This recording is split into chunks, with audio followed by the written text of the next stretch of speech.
और चंपावत में 2 दिनों से हो रही बारिश से जनजीवन प्रभावित है। बारिश के चलते टनकपुर पिथौरागढ़ नेशनल हाईवे जगह जगह से बाधित हो गया है। डीएम नरेंद्र सिंह भंडारी ने नेशनल हाईवे का जमीनी जायजा लिया। इस दौरान उन्होंने अधिकारियों को जरूरी दिशा निर्देश भी दिए। डीएम ने टनकपुर पिथौरागढ़ हाईवे पर रात में आवाजाही बंद करने के निर्देश दिए। बीते दिनों सीएम धामी के निर्देश पर हाईवे पर 24 घंटे आवाजाही शुरू की गई थी, लेकिन बारिश के बाद एक बार फिर डीएम ने रात में हाईवे पर आवाजाही को बंद कर दिया है। बारिश से जनजीवन अस्त व्यस्त है, लैंडस्लाइड भी हो रही है। टनकपुर पिथौरागढ़ नेशनल हाईवे बाधित हुआ। डीएम ने निरीक्षण किया है और अधिकारियों को निर्देश दिए हैं कि रात के समय आवाजाही न हो।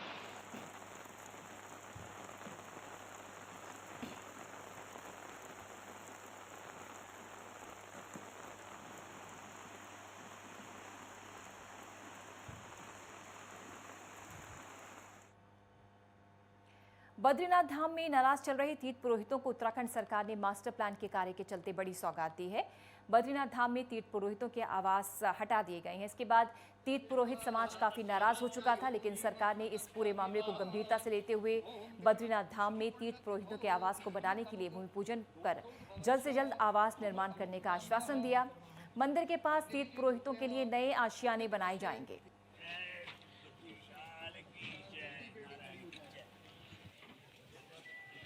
देखिए, आज से जो हमारा तीर्थ पुरोहित आवास है उसका हम लोगों के द्वारा भूमि पूजन किया गया है। तो चूँकि बहुत समय से हमारे पुरोहित समाज की डिमांड थी कि पहले उनके आवास जो है उनका निर्माण शुरू हो जाए और उसके बाद उनका विस्थापन हो। इसमें सभी का हमारा बहुत अच्छा सहयोग रहा है और आशा करते हैं कि आज से ये कार्य शुरू होने के पश्चात जल्द से जल्द ये कार्य समाप्त हो जाए और मंदिर के दोनों तरफ जो हमारे पुरोहित समाज रह रहे हैं वो मंदिर के निकट की इस धरती पर अपने पुनर्स्थापित हो। आज जो भूमि पूजन हुआ है ये सांकेतिक हुआ है और ये विश्वास बनाने की दिशा में एक पहला कदम रखा गया है कि हमको ये पता चला आज कि हमको यहाँ पे भूमि मिलेगी। अभी हमारी मांगे पूरी नहीं हुई, अभी हमारी लड़ाई इसके आगे भी जारी है। अभी हम लोग जो ज़मीन के बदले ज़मीन की मांग कर रहे हैं उस पर हम अडिग है। अभी हम मकान के बदले मकान जो मांग रहे हैं उस पर हम अडिग है और जो हमका प्रति एकड़ का जो मूल्य समान सर्किल रेट उस पर हमारी मांग अभी पूरी नहीं हुई है। तो अभी केवल ये सांकेतिक और विश्वास बढ़ाने की दिशा में एक कदम प्रशासन की तरफ से और हमारी तरफ से बढ़ाया गया है और उम्मीद है कि हम लोगों के जो मांगे वो पूरी होंगी जल्द से जल्द। भंडारी हमारे सहयोगी जुड़ गए हैं फोन लाइन पर। प्रदीप, ये बड़ी सौगात, आवास बनाने का आश्वासन दिया है प्रशासन ने, बद्रीनाथ धाम में आवास का निर्माण होगा। जी पूजा, मैं आपको बता दूं कि बद्रीनाथ धाम में जो मास्टर प्लान का कार्य चल रहा है उसके चलते तो यहाँ के तीर्थ पुरोहित है उनके मकान और घरों वो पर भी मास्टर प्लान के कार्य के चलते वो प्रभावित हो गए हैं और जिसको लेकर वो काफी दिनों से आंदोलन भी कर रहे थे। इसके बीच एक बड़ी सौगात प्रशासन और सरकार की ओर से उनको ये दी गई है कि जो तीर्थ पुरोहित है उनको वहाँ पर मकान बनाने के लिए कल उनका एक भूमि पूजन का कार्य भी वहाँ पर शुरू हो गया, जिसके चलते जल्द से जल्द अब उनको यहाँ पर ये मकाने मिलेगी। जी काफी खुश नजर आए, संतुष्ट भी नजर आए जो पुरोहित हैं।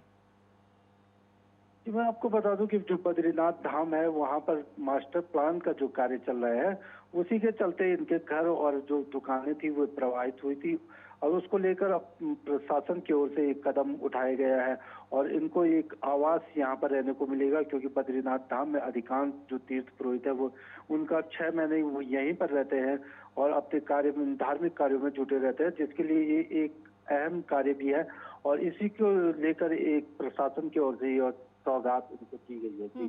तो क्या कोई समय सीमा भी है प्रदीप भंडारी, कब तक ये आवास बनकर तैयार होंगे? प्रशासन का कहना है कि अब जब भूमि पूजन का कार्य यहाँ पर हो गया, उनको जमीनें यहाँ पर मिल गई है, इस पर जल्द से जल्द उनको भवन जो मकाने हैं रहने के लिए वो जल्द से जल्द बनाए जाएंगे। जी और इस सौगात के बाद निश्चित तौर पर जो संत समाज है, जो पुरोहित समाज है, वो काफी आश्वस्त होगा। जी अब धीरे धीरे जो व्यवस्था है वो पटरी पे आने लगी है, क्योंकि प्रशासन की ओर से उनको आवास की सुविधा यहाँ पर जैसे ही मिल जाएगी तो इसको चलते जो उनका आक्रोश है वो भी धीरे धीरे अब शांत हो जाएगा। जी कब से प्रयत्न किया जा रहा था, कब से प्रयास किया जा रहा था कि बद्रीनाथ धाम में पुरोहितों के लिए आवास का निर्माण हो? जी बद्रीनाथ धाम में मास्टर प्लान का कार्य पिछले साल से शुरू हो गया था और इस साल जो फेज 2 का कार्य वहाँ बद्रीनाथ मंदिर के आसपास के इलाकों में चल रहा है। अभी भी वहाँ पर मास्टर प्लान का कार्य जारी है।